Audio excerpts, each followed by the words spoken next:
La idea de estos encuentros es hablar sobre la iglesia, la idea de Dios, quien nos hizo familia por medio de Cristo, conocer qué es la iglesia según la Biblia, ser receptivos a revisar nuestra manera de ser y de hacer iglesia y abandonar el pensamiento de que nuestra forma de hacer la iglesia es la única o la más cercana al modelo bíblico. Ese es el objetivo del capítulo este de hoy. Así que, sin más. Amado Padre, que estás en los cielos, Señor, eh, bendice esta reunión que tenemos el día de hoy, Señor, que tu Espíritu Santo nos dé sabiduría para entender tu mensaje, Padre Santo, que llega a nuestros corazones y ponerlos en práctica, Señor. Bendice a todos mis hermanos que están reunidos, Señor.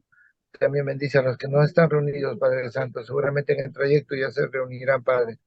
Y no pueden, Señor, tendrán algún motivo, Padre Santo. Cuida a los padres siempre para que puedan posteriormente reunirse a la reunión a escuchar tu palabra, Padre Santo.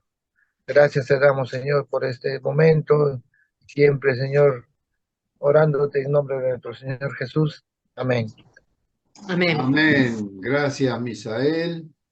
Y bueno, pregunta, acá dice, tengo una guía de estudio, no sé si ustedes la habrán impreso o se la habrán copiado por ahí. Dice, ¿has participado alguna vez de una reunión cristiana que no fuera la de tu iglesia local? ¿Qué te llamó la atención? A ver, alguien que quiera comentar algo, desmutearse y comentar. Una reunión en otra iglesia. ¿Fueron de visita alguna vez?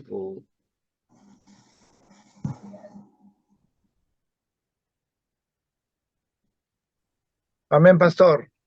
Sí, yo he asistido con Gloria a otra iglesia por motivo de que mi hijo Leonard en el colegio conoció a sus compañeras de estudio que están asistiendo a una iglesia y le invitaron, ¿no? Claro. Entonces, yo fui primero para ver cómo era o dónde es, ¿no? Y la otra semana, Gloria me acompañó, fuimos los tres, y después con Paulita también fuimos varias veces y ahora vamos, son los sábados en la noche la reunión para mayormente dedicado para los jóvenes. ¿Y Eh, qué les llamó la atención de esas reuniones? ¿Son diferentes de las de ustedes o son muy parecidas? no son muy parecidas. Lo que sí me llamó la atención es de que al púlpito no pueden ingresar con zapatilla, o sea, es la parte alta, ¿no? Pero la parte baja sí pueden entrar con zapatilla. Pero conversando con Gloria no lo tuvimos mucha importancia. Pero aparte de eso, el mensaje, la prédica, están siempre basadas en la Biblia, ¿no? Claro, claro. Solamente eso nos llamó la atención. Claro. Bueno, así que lo importante es que nos demos cuenta de que las iglesias, las distintas iglesias son diferentes. Ahí están, veo a Isabel, veo a Pablo, bienvenidos, Fortunata, Virgilio, bueno, está toda la familia allá, muy bien. Y las niñas, hermosas niñas, ahí están también. Bueno, bienvenidos, bienvenidos todos, bienvenidos. Bueno, estamos hablando de Somos Iglesia. El trabajo este es un poquito sobre la iglesia. Y bueno, sin más trámite vamos a ir a ver, a compartir pantalla, los voy a silenciar a todos por un ratito nomás y, y compartimos estos 8 minutos de Reina Media. Somos la iglesia.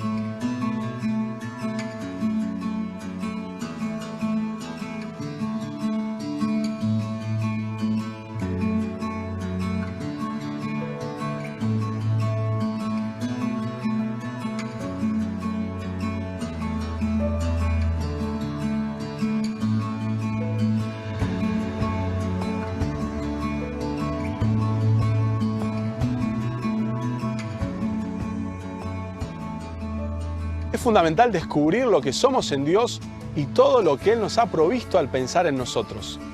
Cuán profunda es la idea de ser un cuerpo y vivir como tal en esta tierra. Recorramos juntos la Biblia para afirmar estas verdades, que valoremos las diferencias, aceptemos la misión y especialmente vivamos como Jesús. Te invito a redescubrirte y a disfrutar de la fantástica idea de Dios llamada la Iglesia. Cada vez que alguien me pregunta de dónde soy, sonrío y me digo, ¿y ahora por dónde empiezo? Nací en una familia pastoral. Mi papá plantó su primera iglesia a los 19 años. Y por otro lado, mi mamá también ya era pastora soltera, desde antes de conocerse. En el seminario se enamoraron y, por supuesto, cuando planearon su futuro, la opción A fue dedicarse a abrir iglesias. Con este objetivo, fuimos mudándonos una y otra vez al finalizar cada proyecto. Inicialmente vivimos en la ciudad de Buenos Aires, también en el conurbano, unos años en un pueblo del interior, también en la Patagonia Argentina, y así, junto con mi hermano, fuimos creciendo en diferentes escenarios, hasta que en la adolescencia nos instalamos en San Pablo, Brasil. A los 18 años vine solo a estudiar al Instituto Bíblico en Argentina.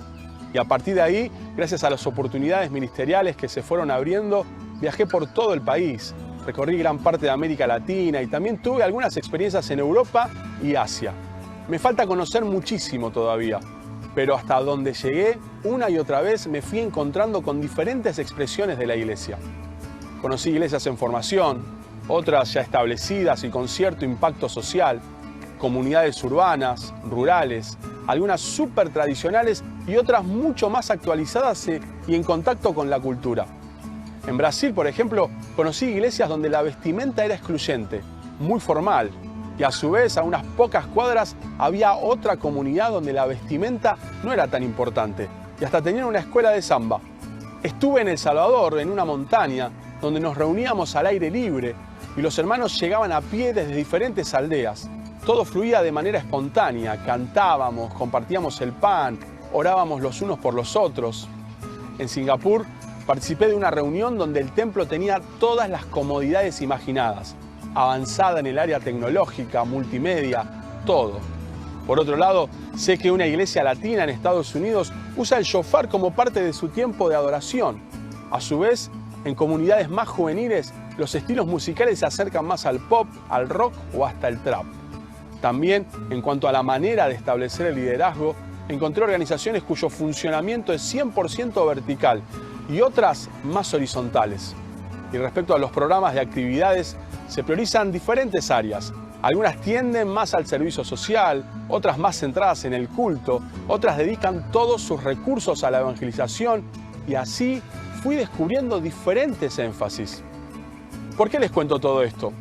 Porque lo que no deja de llamarme la atención en cada caso, más allá de todas las particularidades, es la certeza que encontré en muchos de estos grupos de que su manera es la manera. Es decir, creían sinceramente que su formato era el más cercano al modelo bíblico. Y aunque al pensarlo nos puede sonar desacertado, creo también que muchos de nosotros hemos estado convencidos que nuestro modo de hacer la iglesia era el único o el que correspondía. Y sin querer entonces hicimos de las formas un dogma. Esto es solo un nivel de análisis de las diferencias que encontramos en la iglesia del Señor. No son solo las formas, hay temas más profundos. Y el apóstol Pablo una y otra vez responde respecto de los desencuentros que ya sucedían en la iglesia primitiva. ¿Dónde podemos reencontrarnos entonces? ¿Cómo comenzar un nuevo diálogo ante la multiplicidad de perspectivas? Hay un fundamento que nos convoca a todos. Sí, al conversar acerca de la iglesia del Señor, es necesario preguntarle a la Biblia, su palabra, ¿qué es la iglesia? La iglesia fue idea de Dios. Es el cumplimiento de la promesa que Dios le dio al padre de la fe, a Abraham. En Génesis capítulo 12, versículo 3, dice que por medio de ti serán bendecidas todas las familias de la tierra. En la carta a los Gálatas capítulo 3, versículo 14, nos dice que así sucedió, para que por medio de Cristo Jesús la bendición prometida a Abraham llegara a las naciones y para que por la fe recibiéramos el Espíritu según la promesa. Es un misterio revelado, Es decir, que por mucho tiempo en el Antiguo Testamento no se conocía que Dios iba a instituir a un grupo humano divino donde las personas podrían hallar a Cristo y recibir perdón, paz y una nueva vida. Ese misterio que en otra generación no se dio a conocer a los seres humanos, ahora se les ha revelado a los santos apóstoles. Es decir, que los gentiles son, junto con Israel, beneficiarios de la misma herencia, miembros de un mismo cuerpo y participantes igualmente de la promesa en Cristo Jesús mediante el Evangelio. Es el nuevo pueblo de Dios, el Israel de Dios, ya no identificado por una raza o nacionalidad, sino que la filiación, la relación de quienes conforman este nuevo pueblo es espiritual, a partir de la sangre de Cristo. Ustedes son linaje escogido, real sacerdocio, nación santa, pueblo que pertenece a Dios. Ustedes antes ni siquiera eran pueblo, pero ahora son pueblo de Dios. Cada uno de nosotros, como miembros de la Iglesia, comunica una teología, una idea de Dios, una manera de ser, hacer la Iglesia. Cada creyente, sea líder en una comunidad o sea líder en su red social, al comunicar a Dios, crea realidades. Si te propongo revisar juntos qué dice la Biblia acerca de tu teología o de tu forma de hacer iglesia, estoy revisando también mi manera de entender a Dios y de expresar mis creencias en la dinámica del cuerpo. Y es en esta pregunta donde nos encontramos y también seguimos haciendo iglesia. Considero que este tema es más que interesante, sobre todo en una época donde los grandes ideales de la humanidad están en proceso de revisión y cambio. Por eso propongo recorrer juntos una mirada bíblica del porqué de la iglesia y del cómo construimos comunidades de fe que tengan sentido para la cultura contemporánea. Te invito en esta serie de charlas a redescubrir quiénes somos como Iglesia del Señor.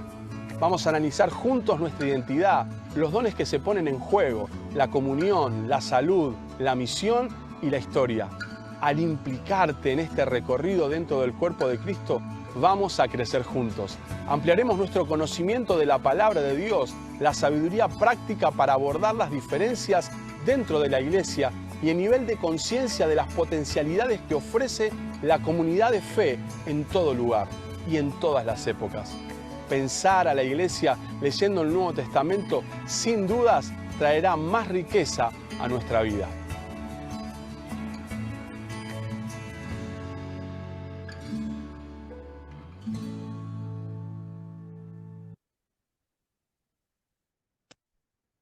Bueno, aquí estamos otra vez. Aquí estamos otra vez hablando de la iglesia. ¿Qué es la iglesia? ¿Qué es la iglesia? Este hombre mencionó y nos hizo pensar sobre distintas formalidades que tienen las distintas iglesias. Por ejemplo, lo que nos decía Misael hace un ratito, que en una congregación que él visitó con Gloria, no se podía subir en zapatillas al lugar de predicación. Es una costumbre. Ahora, ¿eso es lo que dice la Biblia sobre la iglesia? Yo he estado en otras congregaciones, por ejemplo, hace muchos años me tocó dirigir un programa de ayuda a niños de la calle, lo cual me permitió visitar iglesias de muchas denominaciones distintas. Y cada denominación tenía sus particularidades. Me acuerdo en una, nos llamaron la atención severamente porque habíamos permitido que una mujer tomara el micrófono y hablara a la congregación. Cosa que en esa iglesia era prohibitivo, no se podía. Pero en esa misma iglesia descubrimos ciertos pecados gravísimos. O sea, estaban viendo la paja en el ojo ajeno, estaban viendo las pavadas, en lugar de darse cuenta que había gente en pecados graves en la congregación. Y el Señor lo sacó a la luz en medio de la reunión. Y fue tremendo, fue terrible. Y bueno, con el tema de la ropa, la vestimenta, cuando nosotros nos convertimos, yo me convertí mucho antes que Susana, pero en mi época, cuando yo me convertí, nuestra iglesia, si uno no iba de saco y corbata, no lo dejaban entrar. Y la mujer con vestida, con pollera, no podía llevar pantalón. Hoy día las mujeres van de pantalones, nosotros vamos con una camisita, sin saco, ningún problema. Ahora, ¿quién tiene razón? ¿Qué es más importante, las formas o el fondo? A ver, alguien que quiera opinar. Mutense y hablen un poquito.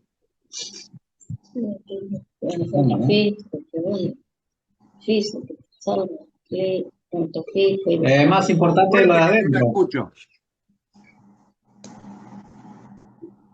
Más importante es la vida cristiana que la vestimenta. No sé si... Sí, yo creo que debe haber un equilibrio, porque es verdad que la esencia, yo lo veo como una familia, como una casa de familia, a las congregaciones, a las iglesias. Y es verdad que la esencia tiene que ser la sana doctrina, lo que nos guía. Pero también los que nos miran, hasta que nos conocen, miran lo de afuera. Claro. La Biblia no menciona lo que son la moda. Las modas actuales son muy diferentes a lo que eran las modas en la época que se escribió la Biblia. Pero la Biblia dice que debemos tener cierto orden, no me acuerdo la palabra. ¿Cómo, Susana? Cierto decoro. Decoro. Debemos vestirnos con decoro. Y hablaba en la Biblia de las mujeres con peinados ostentosos, que en aquella época eran signo de ser de una clase social importante, y qué sé yo. Hoy día eso no se usa para nada, pero sin embargo es importante la vestimenta que sea de acuerdo al decoro, a lo normal, lo que en nuestra cultura, en nuestra sociedad se permite. Por ejemplo, si vamos a África, en medio de la selva, probablemente encontremos gente con un taparrabos o mujeres con los pechos al aire, y allá es normal. Pero cultural. No se permite. Ahora, eso no debería tener que ver con el concepto de iglesia, sino que eso es cultura. Bueno, vamos a la Biblia. No hay otro evangelio. Gálatas 1, 6 y 7. A ver si alguien lo tiene por ahí a mano. Gálatas 1, versículos 6 y 7. Y me lo leen, por favor.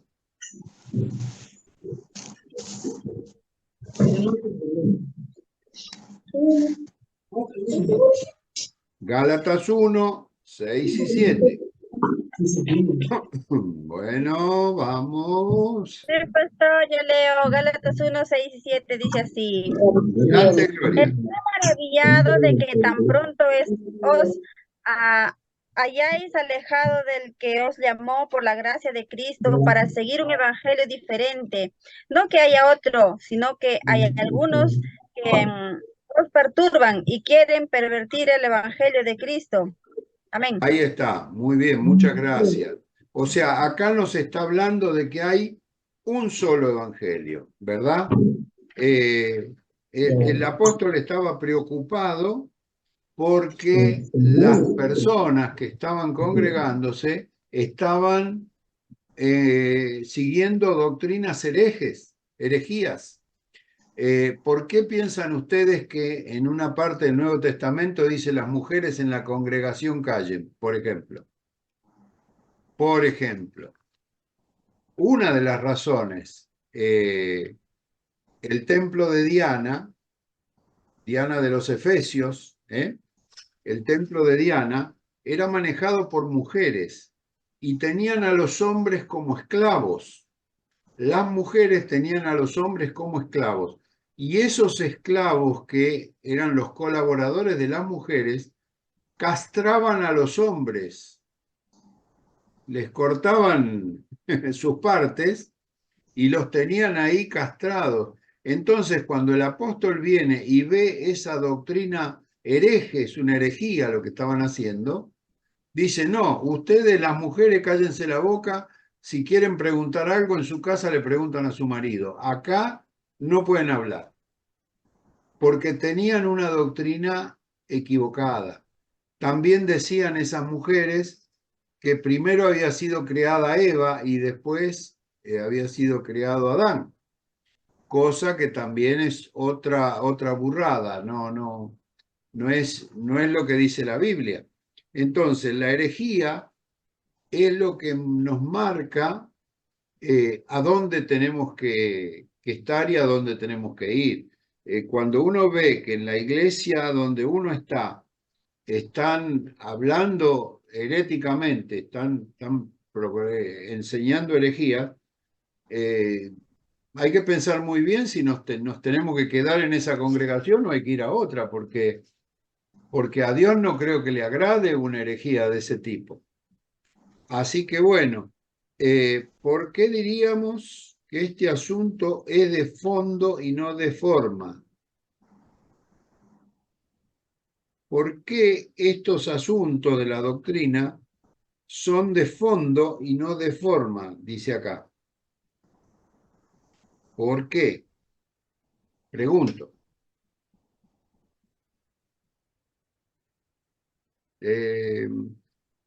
Dice, Porque llevaba a muchos a equivocarse. claro, llevaba a mucha gente a equivocarse y a salir del mensaje central que era Cristo. Entonces, cuando evaluamos las distintas expresiones del cuerpo de Cristo, tenemos un límite. ¿Cuál es el límite que no debemos cruzar? Lo que dice quién. Contradecir la palabra de Dios. Exacto, no debemos contradecir la Biblia. Nuestra guía tiene que ser la Biblia. Nuestra guía es la palabra de Dios y no las formas. Las formas externas pueden cambiar, siempre que no se haga un abuso, ¿no? Yo me acuerdo que en un tiempo el apóstol Víctor quería que todos los músicos, todos los que estemos, los que predicaban y los músicos y qué sé yo, vayan, no digo uniformados, pero bien vestidos, por lo menos, no en zapatillas, ni en vaqueros, ni en remera. Pero bueno, los tiempos fueron cambiando, fueron pasando modas, y hoy día en la congregación cada uno se viste como quiere, no tienen problema, no tenemos ese tipo de control. Sin embargo, sí nos importa, por ejemplo, que alguien esté vestido de una manera escandalosa, por ejemplo, hemos tenido casos de chicas, por ejemplo, que venían vestidas escandalosas, llamaban la atención, parecían, bueno, en esos casos sí, uno trata de llamar la atención, pero en general más o menos la gente se mantiene bien, correcta. Dale, Susana, ¿qué ibas a decir? Que eso a mí me hace recordar cuando yo era adolescente y estaban los cumpleaños de 15, la regla general era ir bien vestido. Los chicos iban de traje, camisa, corbata, zapatos, las chicas de vestido largo, vestidos de fiestas. Y hoy en día cambió las formas, cambiaron las modas y van más informales por ahí a un cumpleaños, a una reunión, ¿no? Incluso, qué sé yo, pasan todo el día en una pileta y después a la noche comen todos juntos. Son formatos. Igualmente, mi forma de ver tiene que haber una línea de ética y qué sé yo, o por ahí yo estoy criada antiguamente, tiene que haber algo delicado, un buen vestir, ¿no? No me voy a presentar con algo que está fuera de tono Claro. en una iglesia. No sé. Seguro. Uno, lo que nos enseñaron de chico, lo que nos Yo siempre- enseñaron de chico fue que yo para ir a la iglesia me pongo mis mejores galas, me pongo mi mejor ropa. ¿Por qué? Porque voy a estar con el Señor, porque Es voy que a alabar, voy a adorar. Ahora, ¿qué significa mis mejores galas? Bueno, para cada uno es distinto. Lo que pasa es que, por ejemplo, nosotros como sociedad estamos acostumbrados que a un club vamos con el short, la remera, las zapatillas, el bolsito, vamos deportivamente. A la escuela, si tenemos uniforme, con el uniforme, y si escuela del Estado, con el guardapolvo. Bien peinados, alineados y qué sé yo. Y mantenemos eso, o nos hacen mantener. Y creemos que la iglesia es un viva la pepa. Y no me parece. Bueno, sí, hay que buscar el equilibrio. Vamos a un segundo tema. Acá dice Génesis 12:3 y Gálatas 3:13 y 14. Génesis 12:3. Estamos hablando de una idea divina, es el título de esta segunda parte. Una idea divina. Génesis 12:3. A ver, ¿qué está prometiendo Dios aquí? Y alguien que vaya buscando Gálatas 3:13 y 14. Virgilio va a leer 12:3. Bien, Virgilio, adelante.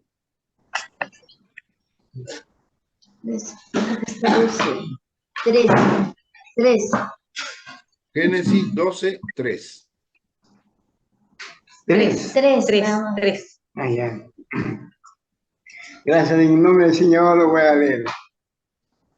Bendeciré a los que te bendiga y maldeciré a los que te maldiga. Gracias a ti bendeciré a todas las naciones del mundo. Qué bueno, muy bien. Gracias, Virgilio. A ver, otro que lea Gálatas 3:13 y 14. Gálatas 3:13 y 14.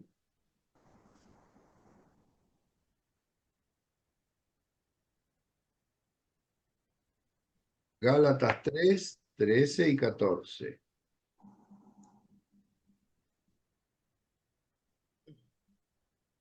¿Alguien? Vamos. Leo.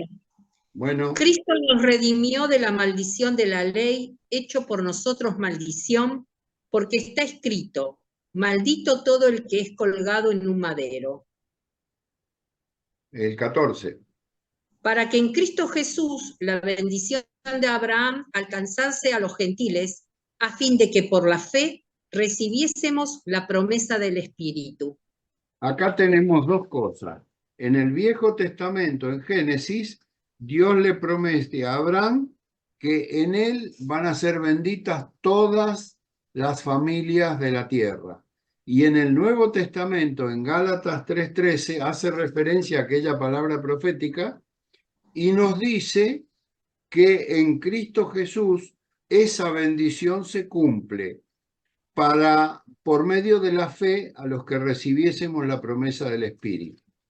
Entonces, ¿cuál era la promesa que Dios le hace a Abraham? Que ¿Qué prometió Dios? Y maldecirá al que lo maldiga. Bendecirá, bueno, sí, pero la bendición que le dio a Abraham, ¿cuál fue?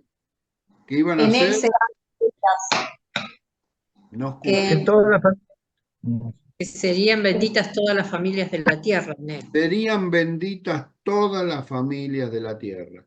Y eso se cumple en Cristo Jesús. Por eso Gálatas 3:13 y 14 nos habla de la maldición de la ley y nos habla de la bendición. La bendición es Cristo.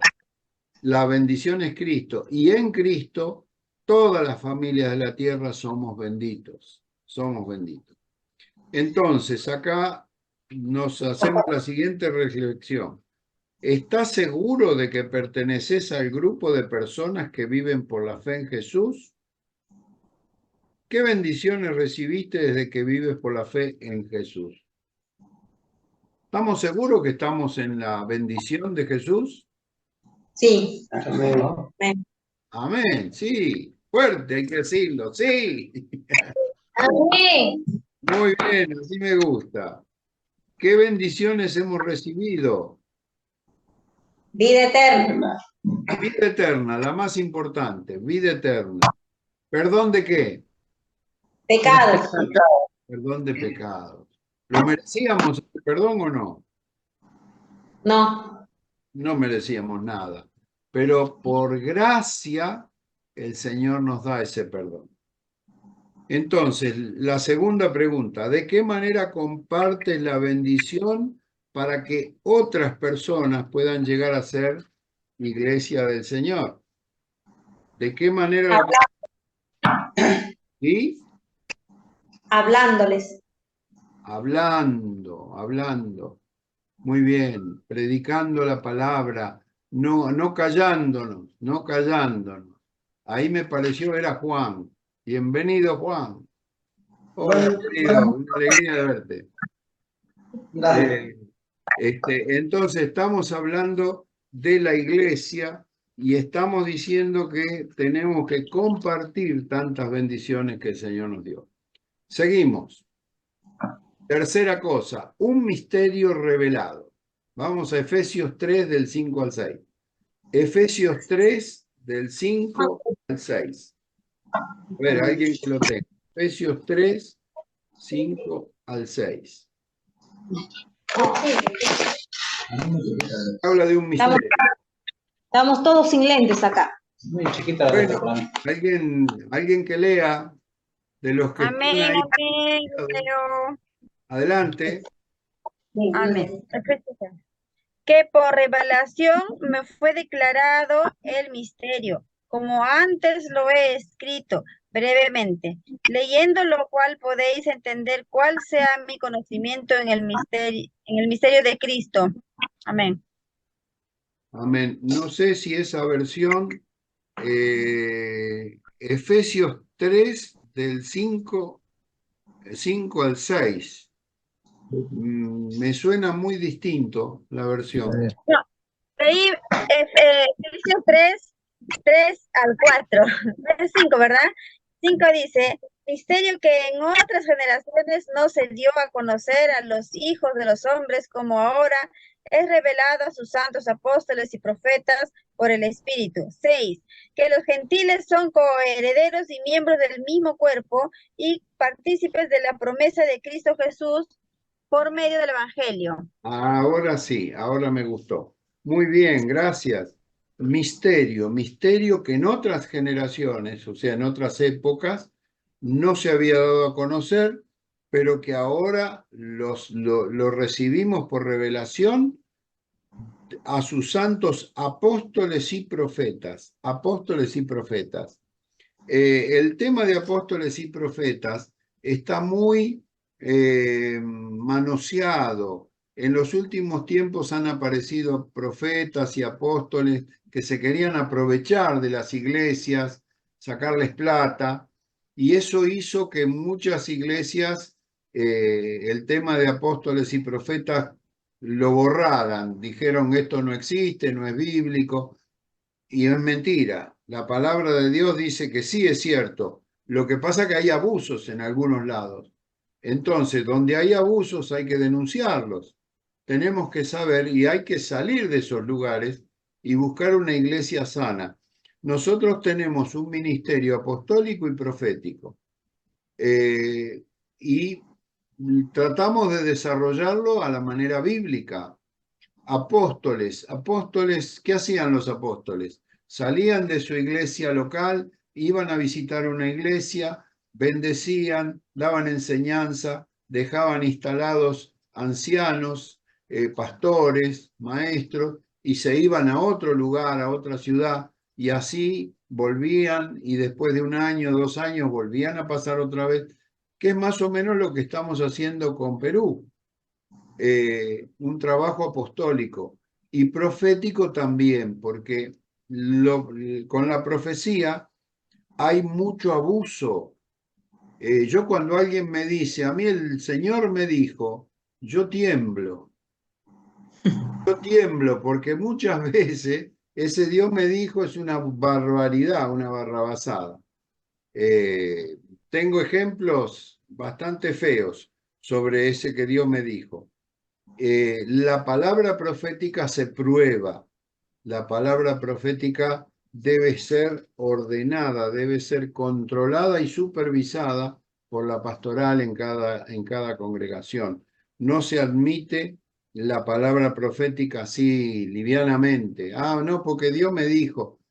Muchas veces viene un profeta a una congregación y nombra a un miembro de la congregación y le dice, porque el Señor me dice que te nombre pastor, vos sos el nuevo pastor. Y resulta que esa persona está en adulterio con la vecina de enfrente. Y él no lo sabe, no lo conoce porque no es de ahí. El pastor de ahí sabe quién es y sabe con qué bueyes ara. Entonces, es muy peligroso el tema de aceptar la palabra profética libremente. Nosotros creemos en la palabra profética, creemos que hay mensajes que vienen dados en palabra, que vienen dados en lenguas, creemos en la interpretación de lengua, en la vigencia de todos los dones, pero somos muy, pero muy prudentes con esto, muy prudentes. Muy bien, un pueblo nuevo. Un pueblo nuevo. Primera de Pedro 2, 9 y 10. Primera de Pedro 2, 9 y 10. A ver si alguien se juega por ahí y me lo lee. Primera de Pedro 2, 9 y 10. Virgilio va a leer. Muy bien, Virgilio. 2, este está en 5. 2, Virgilio. Primera de Pedro 2, versículos 9 y 10. 9 y 10. 9 y 10 ya. Si ustedes obedecen el mandamiento más importante No, que Dios nos ha dado, ahora muy bien. no Es es ese, Virgilio.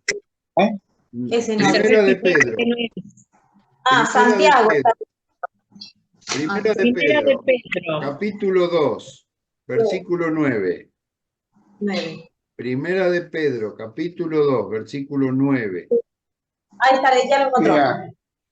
Pero ustedes son miembros de la familia de Dios, son sacerdotes al servicio del Rey y con su pueblo. Dios mismo lo sacó de la oscuridad del pecado. Bien. Y los hizo entrar en su luz maravilloso. Por eso anunció las maravillas que Dios lo dicho. Antes ustedes no eran nada, pero ahora son el pueblo de Dios.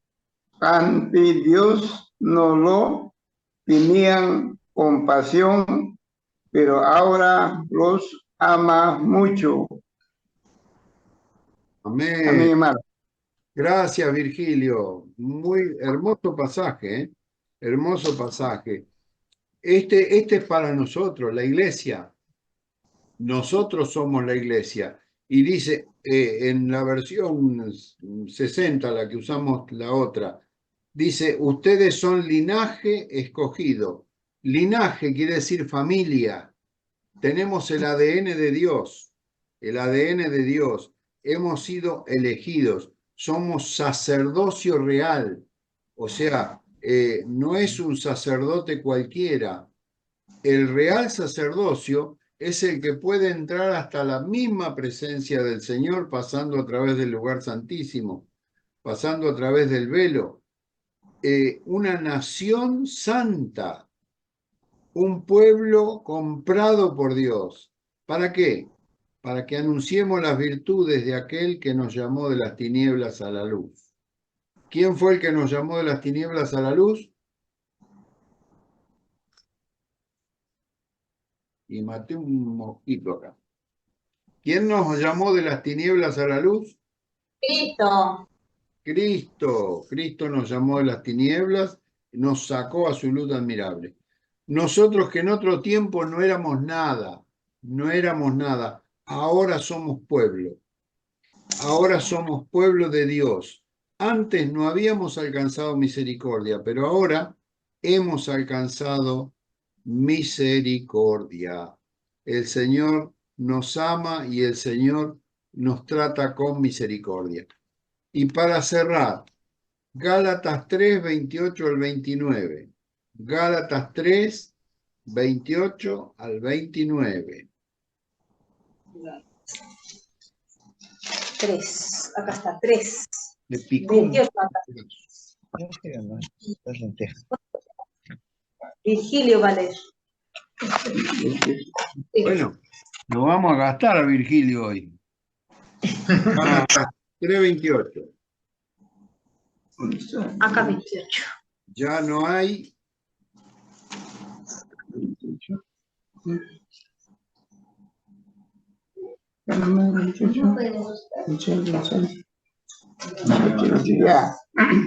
Ya, amén. Así que no importa si son judíos o no lo son, si son en esclavo de libre o si son hombres o mujeres, si están unidos en Jesucristo. Todos son iguales. Amén. A mi hermano. Bien, muy bien, muchas gracias. O sea, no importa la raza, no importa la nacionalidad, no importa el sexo, nosotros somos un nuevo pueblo. Ya no hay varón ni mujer, no hay judío ni griego, no hay esclavo ni libre. En Cristo Jesús somos uno y en Cristo Jesús tenemos vida eterna. Esa es la iglesia.